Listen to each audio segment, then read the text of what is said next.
여러 부류의 사람들이 있어요. 그리고 성격도 다양하고, 그리고 사람들이 볼 때 저 사람 좋은 사람, 저 사람 나쁜 사람 이렇게 우리가 판단하잖아요. 성경에서 볼 때 좋은 사람, 나쁜 사람 얘기할 때 당연한 건데, 안 믿는 사람은 악한 사람, 믿는 사람은 선한 사람이라고 표현을 해요. 근데 이건 결론적인 말씀이고, 그 앞에 그들이 안 믿게 되기까지 과정 가운데 그분들의 성향이 나와요. 어떤 성향이냐면, 대표적인 악한 사람은 누구냐면 매사가 자기중심적인 사고를 하는 분들이 악한 분이다 이렇게 얘기해요. 사람들 보면 사람들을 배려하지 않고 무조건 자기 멋대로 자기 생각대로 판단하는 분들이 있어요. 근데 우리가 볼 때 그러니 넘어가지만, 성경은 그런 분들은 악한 사람이다라고 표현을 해요. 매사가 자기중심적인 사람들이에요. 이 사람들은 굉장히 위험합니다. 왜 위험하냐면, 잘 들어보세요. 뭐든지 판단의 기준이 하나님 말씀이 아니고, 그런 분들은 내 마음이 기준이에요. 그러니까 내 마음에 좋으면 좋은 거고 안 좋으면 나쁜 거예요. 심지어 어디까지 이 사람들이 판단하냐면 하나님도 판단을 해요. 근데 그분들은 하나님을 판단한다고 인정하지 않아요. 근데 하나님을 보실 때 그들이 하나님을 판단하도록 해요. 어떻게 판단하냐면, 하나님 말씀을 봤을 때 내게 좋은 것이고 내가 이해되는 거면 좋은 거야.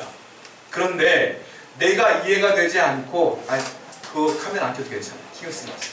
내게 이해가 되지 않고 내 마음에 합하지 않으면 나쁜 거야. 안 들어도 돼. 이런 분들이 있다니까. 성경 말씀 들을 때 내가 필요한 말씀이 어떤 거야. 참 내가 봐도 저건 인정이 돼. 좋은 말씀. 그리고 딱 봤을 때 내가 거부감이 들어. 저건 아니야. 저건 아니야. 그리고 내가 튕겨나가는 문제 있어. 이건 아니라는 거예요.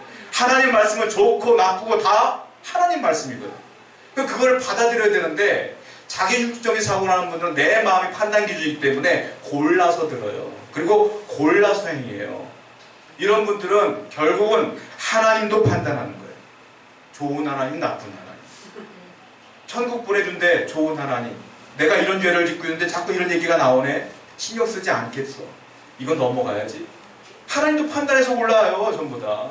그러니까 이 사람들은 누구라고 보면 하나님 보실 때 악한 사람이다, 이렇게 평가를 한단 말이에요. 자, 이런 분들은 더 나아가서 사람들을 볼 때도 이렇게 평가를 해요. 내 마음이 좋으면 그분이 성경 말씀에 입각했을 때 좋은 사람이든 상관없어. 그건 내 마음이 좋으면 저 사람이 성경 말씀과 상관없이 살아도 좋은 사람. 그 내 마음이 싫으면 저 사람이 믿음이 좋아도 그냥 나쁜 사람이에요. 이해가 되세요? 이런 분들은 모든 평가 기준이 누구냐? 다 내 기준이에요. 내 마음의 기준이에요. 이 사람들이 심해지면 어떻게 되느냐? 하나님도 나중에는 안 믿게 돼요. 그래서 불신앙의 과정 가운데 이런 마음을 가진 분들이 많다. 성경은 그 얘기를 하고 있어요. 그래서 성경은 악한 마음을 한마디로 표현하는데 이렇게 표현을 해요. 히브리서 말씀이 한번 읽어볼게요. 3장 12절입니다. 시작. 형제들아,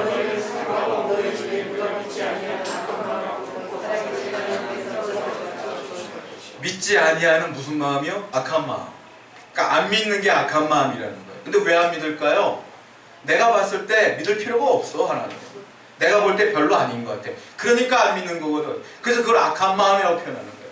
매사가 자기 마음이야, 자기 마음이 기준이에요. 그러니까 안 믿게 된다. 이걸 뭐라고 말하냐? 악한 마음이다. 그러니까 최고의 악한 마음은 뭐냐? 믿지 않는 악심. 이것을 악한 마음이라고 성경은 말한다. 오늘 본문은요, 이 악한 마음을 주제로 해서 구체적으로 악한 마음이 무엇인지에 대해서 세 가지를 얘기하고 있어요. 여러분 잘 평가해 보세요. 나는 어떤 마음을 갖고 있는지. 자, 맨 처음에 악한 마음은 어떤 사람이냐? 유대인들을 보고 얘기하시는 거예요, 주님께서. 첫 번째, 완고한 마음을 가진 사람이 악한 마음이 소유가 있어요. 완고한 마음이 뭐예요? 돌처럼 굳어진 마음. 복음을 아무리 전해도 내 마음의 기준이 딱 있어요. 그러니까 안 들어.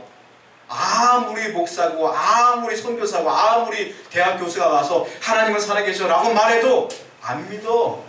권면해도 안 들어. 이게 완고한 마음. 돌처럼 굳어져 있어. 내 기준점으로 완전히 굳어져 있어. 누가 권면해도 안 믿어. 안 들어. 이게 뭐냐? 완고한 마음이다. 이게 단계적으로 나와요. 이분들은 아무리 여러분들이 최선을 다해 2시간 앉아놓고 커피숍에서 마시는 거 먹여가며 전도해도 전혀 듣지 않습니다. 내 마음이 기준이기 때문에 그래요. 자, 성경을 볼게요. 요한복음 12장 37절입니다. 시작. 이렇게 하는 예수님께서 말씀하시는 거예요. 내가 표적을 이렇게 많이 행했으나 안 믿는데요. 예수님 표적을 얼마나 많이 행했을까요? 대표적인 게 뭐예요? 얼마 전에 요한복음 우리가 읽어보면서 알겠지만 나사로 얘기했지 않습니까? 나사로가 죽은 지 며칠 됐다고 그랬어요? 4일 됐어. 사람들이 장례식까지 다 치른 뒤에 예수님이 나타났어요. 그리고 사람들과 함께 나사로는 잔다. 그리고 그들과 그대로 무덤가에 갔어요. 그리고 어떻게 해요? 나사로야 나와라 했을 때 무덤 문을 열어놨더니 어떻게 해요? 그대로 나왔어요. 자 보세요. 죽은 지 나흘 됐어. 그리고 그들이 무덤에 직접 그 무덤에다 집어넣어놨어. 그리고 장례까지 다 끝내놨어. 근데 그 나사로가 살아나왔어요. 믿어야 돼요? 안 믿어야 돼요? 믿어야 되잖아요. 근데 놀라운 건 안 믿는 사람이 그 장소에 있었다. 제가요 누군가의 장례를 치른 뒤에 여러분과 같이 간 거예요. 장례를 다 치렀어. 그리고 무덤까지 다 집어넣었어 우리가. 그리고 다 끝냈어. 그리고 4일이 지난 뒤에 제가 그분을 살려냈어. 여러분 앞에 나타났어. 그 여러분이 믿어야 돼? 안 믿어야 돼? 여러분이 죽은 거 봤잖아. 그 믿을 수밖에 없지 않습니까? 이게 그 모양인 거야. 근데 안 믿어요. 물론 믿는 사람도 많았겠지만 안 믿는 사람이 많았다. 예수님이 한탄하면 말하는 거예요. 내가 이렇게 표적을 많이 보였음에도 불구하고 안 믿는다. 또 어떤 표적을 보였어요? 오병이어 사건. 5,000명이 앉아있는데 먹을 것이 없으니까 어린아이 도시락 딱 하나 있었단 말이에요. 물고기 2마리, 보리떡 5개. 예수님이 기도했어요. 기도한 뒤에 나눠줘라 했더니 나눠줄 때마다 그게 계속 생겨. 몇 명이 먹었다고 써있어요? 5,000명이 먹었다. 남자만. 여자하고 아이들 포함하면 학자들 몇 명이라고 말하면 2만 명이 넘었을 거라고 얘기를 해요. 2만 명이 도시락 하나 갖고 배불리 먹고 몇 바구니 남았어요? 12바구니 남았어. 그렇게 남았단 말이에요. 증인이 몇 명이에요? 2만 명의 최소. 증인이 2만 명이에요. 근데 놀라운 건 그 표적을 보고도 안 믿는 사람들이 꽤 많았다. 이게 우리가 가능한 겁니까? 왜? 그 사람들은 완고한 마음을 가진 거예요. 봐도 내 마음이 시원하지 않으면 안 믿는 거예요. 하나님 말씀도 누가 아무리 증거하고 제가 앞에서 2시간, 3시간 설교해도 내가 경험하지 않으면 안 믿는 거예요. 그게 뭐냐? 완고한 마음이다. 내가 봐야 돼. 내가 경험해야 돼. 그걸 뭐라고 말하냐? 악한 마음이라고 표현하고 있어요. 그러면 그분들이 왜 이렇게 안 믿을까요? 왜 이렇게 완고할까요? 그 정답을 이사야 선지자의 말을 인용하여 오늘 본문을 얘기하고 있어요. 자, 성경을 볼게요. 요한복음 12장 39절부터 40절입니다. 읽어볼게요. 시작.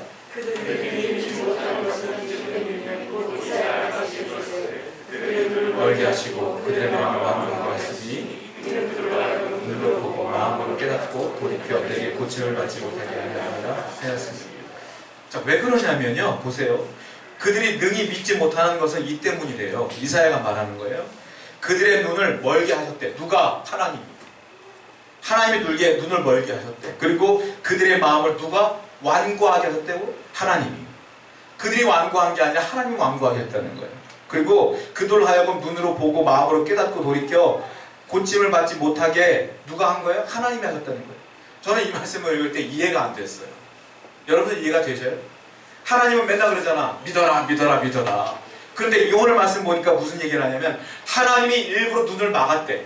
귀를 막았대. 그들의 마음을 완고하게 하셨대. 누가요? 하나님이. 그래서 안 믿는 거라는 거예요. 결국 누가 안 믿게 하는 거예요? 하나님이 안 믿게 했다는 거예요. 저는 이게 이해가 안 되더라고요. 여러분 이해가 되셔요? 결국 하나님이 하셨다는 거예요. 자, 요거는 이사야가 결론적으로 말한 걸 이용한 것 뿐이고요.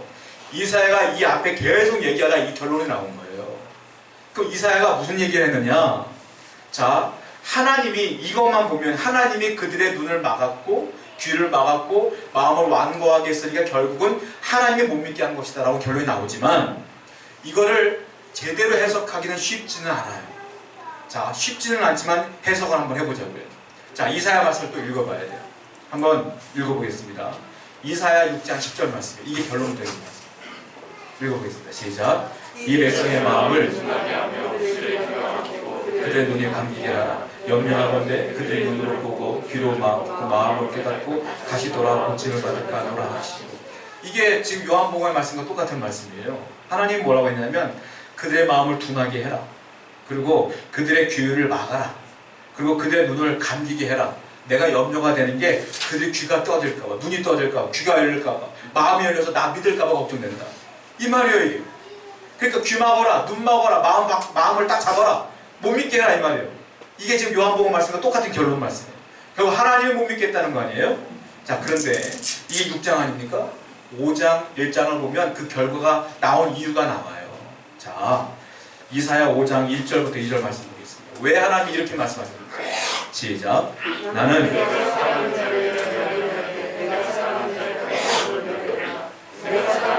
포도원이 있으며 심히 기름진 산이라 땅을 파서 부태하고 극성 포도나무를 심었고 그 중에 망대를 세웠고 또 그 안에 좋은 포도 맺기를 바랐더니 들포도를 맺었더라. 하나님이 이 6장에 나오는 결론적인 말씀을 하시기 전에 5장의 말씀에서 무슨 얘기를 하시는 거냐면 이거예요. 내가 유대인들을, 이스라엘 사람들을 뭐 한다고요? 사랑한다. 사랑하는 자를 위하여 내가 노래한다. 하나님이 너무너무 좋아하고 사랑하는 거예요. 그리고 내가 사랑하는 자의 포도원을 노래하리라. 그리고 또 뭐라고 말해요? 내가 그 사랑하는 자에게 포도원이 있으며 심히 기름진 산이로다. 무슨 소리냐? 유대 땅을 기름진 땅으로 하나님 만들어 주셨다는 거예요. 그리고 그들을 너무 사랑하시기 때문에 그 땅에 복을 주셨다는 거예요. 은혜를 주셨다는 거예요, 하나님께서. 그래서 하나님은 기대하기 시작해요. 소망을 품기 시작해요. 내가 이들을 통하여 놀라운 열매를 맺어야지. 그러면서 2절에 뭐라고 했어요? 내가 그 땅을 파서 그리고 돌들을 다 일일이 제거했다. 좋은 땅을 만들기 위해서. 하나님이 다 돌들을 제거하신 거예요. 그리고 그 땅에 뭐를 심었다고요? 극상품 포도나무를 심은 거예요, 하나님께서. 아주 좋은 포도나무를 심은 거예요. 이게 누구야? 유대인들이에요. 하나님 최고 좋은 걸 심어주신 거야. 그랬더니 하나님 기대하는 마음으로 이제 누가 훔쳐갈까봐, 이 나뭇가지를 다 꺾어버릴까봐 뭐 했어요? 망대를 세웠다. 그리고 하나님이 거기에 서가지고 보호하시는 거예요. 유대인들을 누구 못 오게, 죄 못 짓게 하나님 보호하시는 거예요. 끝까지. 그랬더니 기대하는 마음으로 하나님 그렇게 했더니 나중에 또 어떤 마음이냐? 술틀을 팠도다. 유대인들은요, 포도나무 옆에 술틀이 있어요. 그게 뭐냐면 포도나무를 수확하자마자 바로 즙을 짜요. 그 포도즙을 만드는 거예요. 그게 포도주가 되는 거예요. 다 그렇게 돼 있어요. 그러니까 하나님은 기대하는 거예요. 이 좋은 극상품 포도나무를 심었으니까, 내가 망대를 해서 다 보호했으니까 내가 추수할 때 되면, 열매가 맺히게 되면 내가 그 최고 좋은 것들로 포도주를 만들어야지 하고 포도주 틀을 만들었다는 거예요. 근데 어떤 일이 벌어졌어요? 나중에 결과물이 뭐예요? 들포도를 맺었더라. 이 결과예요. 내가 유대인들을 그렇게 사랑했거든. 내가 그들에게 은혜를 그렇게 줬는데, 내가 그들에게 복을 그렇게 줬는데 그들은 나를 배신했구나. 좋은 포도가 아니라 들포도를 맺었구나. 하나님이 얼마나 서운했겠어요. 얼마나 기운이 빠졌겠어요. 여러분, 이걸 농부로 비유하신 거예요. 농사를 이렇게 졌어, 농부가. 근데 맺은 걸 보니까 좋은 포도가 아니라 다 썩어 문드러진 포도를 맺었어. 그럼 그 농사 지을만 나갔어요, 안 나갔어? 땅을 갈아엎어야 돼, 안 갈아엎어야 돼? 다시 갈아엎고 시작해야 될 거 아닙니까? 하나님이 그 얘기 하시는 거예요. 내가 너희들에게 은혜를 얼마나 많이 줬는데 나를 배반하냐? 나를 모른다고 하냐? 내 앞에 죄를 짓느냐? 내가 너에게 은혜를 줘야 돼, 말아야 돼? 내가 은혜를 줘도 안 줘도 다 내 마음인 건데, 난 너희를 사랑했기 때문에 은혜를 줬는데 줘야 될까 말아야 될까? 하나님이 묻는 거예요, 지금. 자, 이사야서가 시작할 때 1절에 이렇게 시작하고 넘어가요. 보세요. 이사야 1장 2절부터 4절입니다. 시작. 하늘이여 들으라.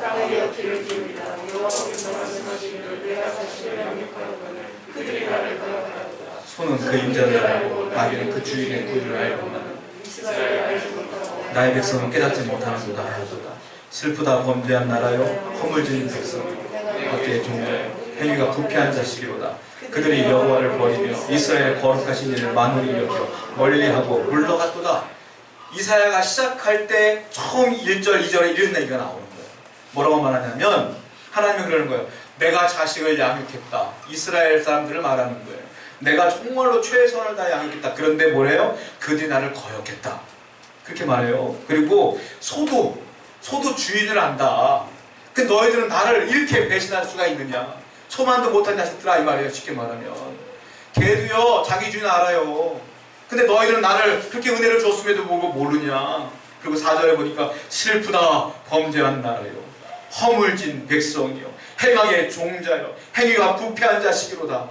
여러분이 자식을 낳았어요. 자식을 낳았는데 그 자식이 너무 이뻐서 최선을 다해서 내가 못 입고 못 먹어도 그 자식들은 잘 먹였어. 내가 잘 키워놨어. 하고 싶은 걸 다 해줬어. 근데 그놈들이 나중에 엄마를 무시해, 아빠를 무시해, 그리고 집 나가버리고, 그리고 지 맘대로 살고 죄 짓고 사고 범죄하고 살면 부모 마음에 어떡한다 이거예요. 이게 그 얘기예요 지금. 그러면서 하나님이 이스라엘 사람들에게 뭐라고 말하냐면, 자, 내가 이렇게까지 했는데 도저히 있겠어, 판단해봐, 이렇게 말하는 거예요. 이사야 5장 3절부터 5절 보세요. 시작.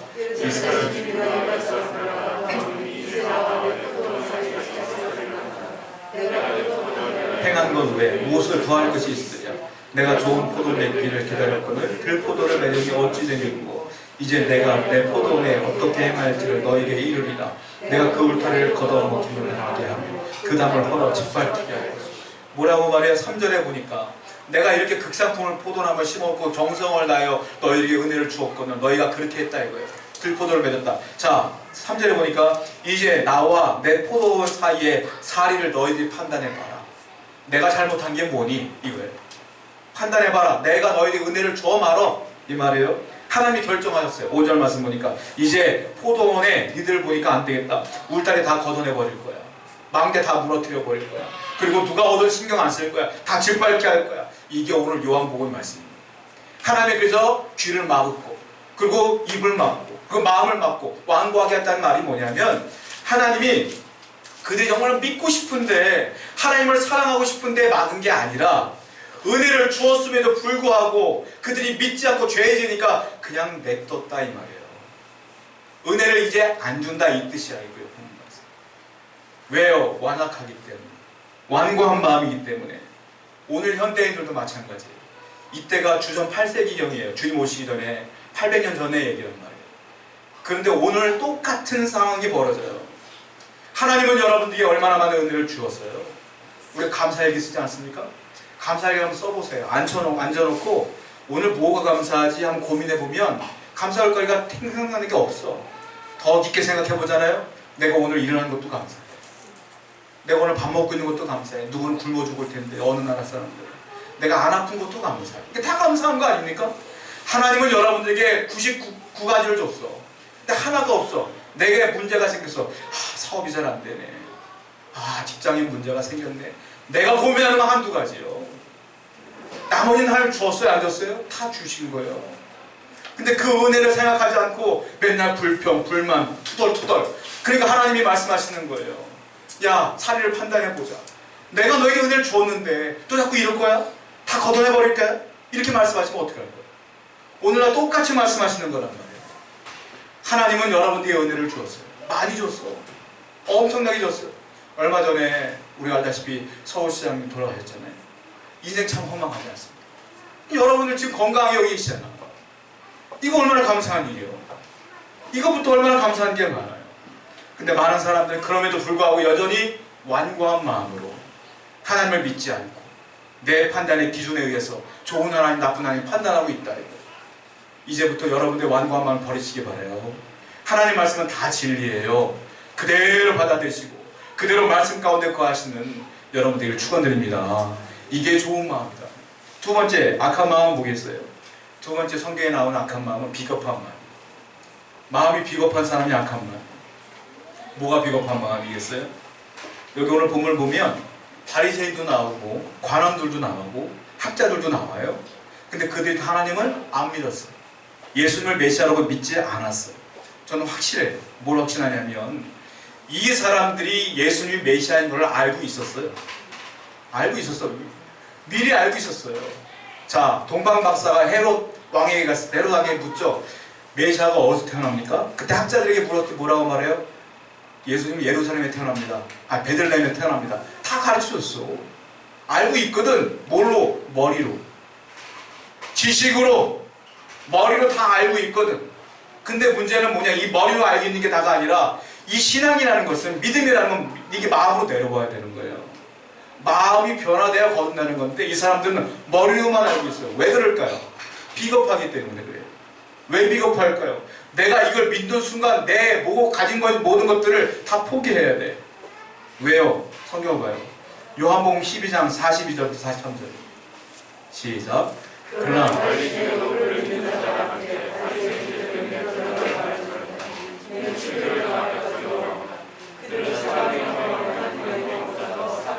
관리 중에도 예수님이 메시아인 걸 믿는 사람이 있어요, 없어요? 많았다고 써있잖아요. 많아. 그런데 드러내지 않아. 믿는다고 말하지 않아. 왜 그래요? 바리새인들 때문에. 바리새인들이 그들을 뭐 할까봐? 출교시킬까봐. 너 이제 유대인 아니야. 출교시킬까. 출교가 왜 얼마나 무서운가 하면 이스라엘에는 유대인들에게만 물건을 팔아. 유대인들에만 살아갈 수가 있어. 만약에 내가 출교당한 사람이면 밥도 못 해먹어. 뭐 사러 못 가. 안 팔아. 그러니까 출교가 내 생명과 직결되는 거고 내 사회생활과 직결되는 것이기 때문에 그게 무서운 거예요, 이 사람이. 그러니까 예수님이 메시아인 걸 알면서도 비겁하게 드러내지 않아. 머리는 알고 있는데 행하지는 않아. 이게 비겁한 마음이에요. 여러분, 저는 개인적으로 우리 부모님 세대 믿음이 훨씬 더 뛰어나다고 봐요. 부모님 세대 목사님들은 지금 젊은 목사님들보다 지식적으로 짧아요. 그거 인정하셔요. 저도 인정해요. 목사님들한테 들었던 얘기를 제가 나중에 목사가 돼서 공부한 다음에 보니까 틀린 게 너무 많아. 근데 감사한 게 뭔 줄 알아요? 그 틀린 것들도요, 우리 부모님 세대는 다 아멘 했어. 그리고 그대로 살았어. 기도해라. 네, 기도하면서 살았어. 새벽 기도합시다. 네, 새벽 기도했어요. 헌금합시다. 옛날에는요, 전세금 빼서 하나님께 헌금했어. 그리고 교회가 세워지고 복받고 막 그랬어요. 아프잖아요. 주의종 앞에 나와서 막 기도받고 난리 났어. 요즘 젊은 사람들은 안 그래. 머리로는 뛰어나요. 목사가 설교하잖아요. 그 사람들이 공부를 너무 많이 했기 때문에 유튜브 뭐 책 너무 많기 때문에 다 판단해. 저건 단어가 틀렸는데 목사님 저렇게 해석하시면 안 되는데 저건 여기랑 상황이 안 맞는데 다 알아. 근데 뭐예요? 행하진 않아. 머리는 다 아는데 기도하지 않아요. 머리는 다 아는데 헌신하지 않아요. 이게 뭐냐? 비겁한 사람. 하나님이 보실 때 진짜 믿음 뭐냐? 알았으면 해봐라 이거예요. 드러내라 이거예요. 왜 숨냐 이거 왜? 이게 악한 마음이 아니겠느냐라고 말해요. 이런 게 지속되어지면 결국 나중에 하나님을 안 믿는다. 그렇게 된다는 거예요 이게. 여러분 하나님 믿지 않습니까? 드러내셔야 돼요. 머리로 아멘 하는 것이 아니라 그대로 살아가셔야 되는 거예요. 내 삶을 통하여 주님을 드러내는 삶을 살아야 돼요. 그래서요, 믿음은 뭐냐? 용기예요.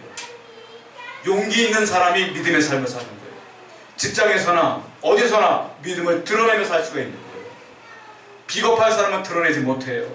내가 하나님 믿는 거 머리로는 알고 스스로 고백하지만 사람들 앞에는 몰래 믿는 거예요. 주님은 그걸 악한 마음이라고 보고 비겁한 마음이라고 보는 거예요. 이 관리들이 믿는 사람들이 많았음에도 불구하고 아는 것으로 구원받을 수 없습니다, 여러분. 그걸 드러내야 돼요. 우리가 예수 믿게 되면 나 믿음이 생겼어요 라고 공포하는 게 있어요. 이게 뭔지 아세요? 세례예요, 세례. 세례 받으면 이 많은 사람들 앞에 이제 예수 믿습니다 라고 공포하는 거예요. 드러내는 거예요. 세례식이 그래서 중요한 거예요.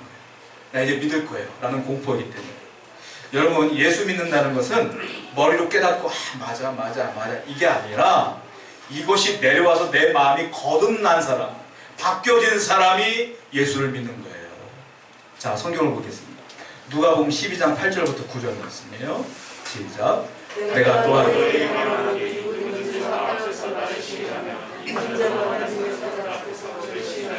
사람 앞에서 나를 부인하는 자는 하나님의 사자라.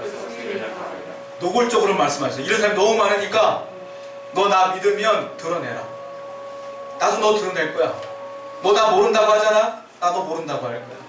여러분, 누가 손해겠어요? 여러분이 손해겠어요? 주님이 손해겠어요? 여러분들이 손해요. 모른다고 하면 천국 못 가는 게요, 여러분. 드러나는 용기를 갖고 있는 믿음을 가져야 된다 이거예요. 자, 로마서 말씀 보세요. 로마서 10장 10절 말씀입니다. 시작. 사람이 마음으로 믿어 의에 이르고 입으로 시인하라 이거예요. 공개적으로 드러내라 이거예요. 관원들 중에서는 그렇게 한 이유가 뭐냐면 하나님의 영광을 생각하지 않고 사람의 영광을 구했기 때문이다라고 결론이 나와요. 즉 하나님을 모르는 것이 아니라 이 땅을 본 거예요. 그러니까 몰래 믿고 머리로만 믿었다. 이것을 뭐라고 보느냐? 악한 마음이다. 사랑하는 성도 여러분, 이제 여러분들이 이제 예배 끝난 다음에 돌아가실 텐데 누구를 만나든지 간에 예수 믿는 것 드러내며 감사하며 살아가는 여러분들에게 축원드립니다. 세 번째 악한 마음은 뭐냐면 그러다 보니까 죄 가운데 빠져서 어둠 속에 빠져 살아가는 걸 악한 마음이라고 그래요. 자, 성경을 봐요. 요한복음 12장 46절입니다. 시작.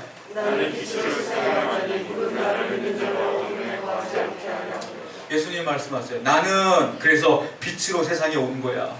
왜냐하면 너희들로 하여금 어둠에 다니지 않게 하려고 하기 위함이지. 근데 많은 분들은 이와 같은 완고한 마음과 비겁한 마음을 갖고 있었기 때문에 어둠에 다니고 있다는 거예요. 또 보세요. 요한복음 3장 19절부터 20절 시작. 그 존재는 이것이니 세상에 왔을 때 사람들이 자기 행위가 악함으로 어둠을 더 사랑하는 것이야. 빛을 미워하며 빛으로 오지 아니하니 이는 그 행위가 드러날까 함이로다. 여기 보시면 빛보다 어둠을 사랑해. 왜? 행위가 악하기 때문에.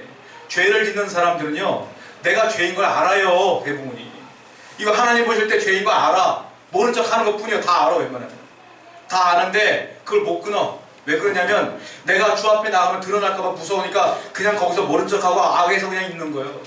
그걸 어둠에 다닌다고 표현하고 있어요. 자, 예수님은요 이 땅에 오셨는데 뭐라고 말하냐면 잠시 동안 왔다 갔다고 말해요. 요한복음 12장 35절 말씀 보세요. 시작. 예수께서 시의 아래 잠시 동안 빛이 너희 중에 있으니 빛이 어둠에 다니는 자는 그 가는 것을 알고. 빛이 잠시 동안 있다 왔대요. 두 가지 해석이 있는데 예수님이 잠깐 있다가 올라가셨잖아요. 그러니까 빛이 있는 동안 예수를 믿어라. 또 하나는 우리들의 삶이요. 여러분들의 삶은 많이 살아봤자 120 살 수 없어. 그렇게 살 수가 없어. 많이 살아봤자 120. 내가 많이 잡아도 120. 자, 그러면 이 삶이 하나님 보실 때 참으로 짧은 삶이에요. 영혼에 비하면 점과 같은 거예요. 120년은 영혼에 비해서는 점과 같은 삶을 여러분들이 사는 거예요. 이걸 하나님 보실 때 잠시 동안 빛을 통하여 살고 있는 거예요. 여러분이 예수를 믿으면 이 안에 주님이 들어오시죠. 주님이 뭐라고 해서 난 빛이라 그랬어. 그러면 빛이 내 안에 들어왔으면 빛을 따라 살아라 이거예요. 이걸 잠시 동안이라고 표현하고 계시는 거예요. 근데 이것도 못 살아. 죄를 지면서 어떻게 살아? 악을 통하여 어둠에 살아. 그럼 이 사람이 살아가는 동안 어디로 갈지 모른다. 우리는 알아. 어디로 가요? 하늘나라 가는 거예요. 주님을 믿으면. 어디로 갈지 알아. 악을 통하여 사는 사람은 어디로 갈지 몰라. 그러니까 주님께서 말하는 건 빛이 내 안에 있으니까 빛을 따라 어둠을 다니지 말고 죄 짓지 말고 아까 말했던 것처럼 그 모든 것들을 다 제거하며 주님을 위해 살아라. 이 말씀을 하시는 거예요. 여러분, 촛불이요 깜깜한 집에 초 하나만 켜도 어둠이 물러가지 않습니까? 빛이 그런 능력이 있어요. 여러분 안에 주님이 들어오시면 이 더러운 내 안에 더러운 것들은 물러가게 돼 있어요. 내가 자꾸 죄를 짓는다는 건 뭐냐면 내가 그 촛불을 자꾸 끄는 거예요. 내가 자꾸. 그러지 말아라. 네가 살아가는 동안 그 예수를 붙들고 선한 마음으로 악한 마음 버려가며 선하게 드러내며 주님의 영광을 드러내며 살아라. 이 말씀 아니겠어요?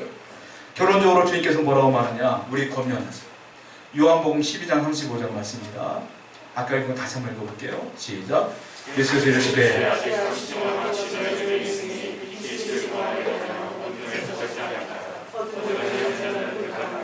어둠은 자꾸 우리를 잡으려고 한다는 거예요. 빛을 우리가 잊어먹는 순간 어둠에 잡힌다. 주님을 끝까지 따라라. 그리고 또 하나 요한복음 12장 44절부터 46절입니다. 시작.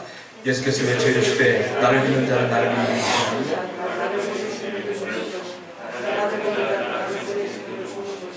나는 빛으로 세상에 왔나니 너는 나를 믿는 자로 어둠에. 예수님이 오신 이유는 뭐냐면 나는 나를 믿는 자로 어둠에 거하지 않게 하려고 내가 온 것이다. 이렇게 표현하고 있어요. 그러니까 예수님을 잘 믿고 선하게 따르면 어둠에 잡힐 일이 하나도 없다는 뜻이에요. 그리고 또 마지막으로 요한복음 12장 50절 말씀 읽고 마칠게요. 시작. 나는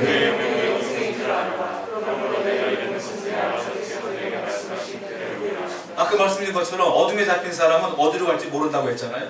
근데 이 50절 말씀 뭐라고 했냐면 나는 그의 명령이 영생인 줄 아노라. 어디로 갈지 이걸 더 정확하게 해석해 드릴게요. 무슨 말인지 모르겠죠? 이거 이런 뜻이에요. 나는 그의 명령이 영생으로 인도하는 줄 아노라. 이게 더 정확한 뜻이에요. 주님의 말씀이 나를 영생으로 인도하는 줄 아노라. 어둠에 잡힌 사람은 어디로 갈지 모르지만 그 빛을 붙들고 사는 사람들은 영생으로 가는 줄 내가 아노라. 저와 여러분들은 끝까지 예수 그리스도를 붙들고 살아가시는 여러분들에게 축원드립니다. 우리 말씀을 기억하며 기도합니다. 사람들은 죄인이기 때문에 악한 마음을 품어요.